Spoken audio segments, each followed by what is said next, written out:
Hello hi नमस्कार जय Jagannath welcome करुँच आप समस्त को आ गोटे मिनी ब्लॉग को। तो आज आम बाहर ओडिशा तो से एपटे देखो मुआ पिठा करी सिल्वर फॉइल पेपर रे मुझे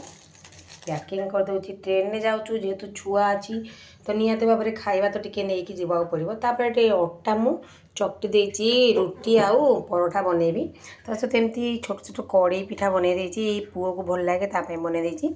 एपटे पनीर कैप्सिकम पियाज टमाटो सबको हल्का टी तेल में भाजी देती नापाई अल्प टे खायापाई एपटे सबू तेल भजा कर चकटा चकटी कर भात खाइबू एपटे भात को बनई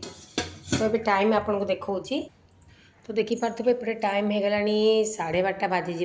सेपटे एपटे देखिपे घर अवस्था सब केमती अच्छी एपटे पैकिंग सब चली ऑलमोस्ट आउ एमती किसी आज आमर डे अच्छी जेहेतु आम आज ओडिशा जाऊँ तो बहुत एक्साइटेड मो पुओ अच्छी एक्चुअली टी गाँ को भल लगे जावाई। तो मिनी ब्लॉग टी किपर लगे निहत भाव में जनइबे वीडियो भल लगे सब्सक्राइब करदे। जय जगन्नाथ।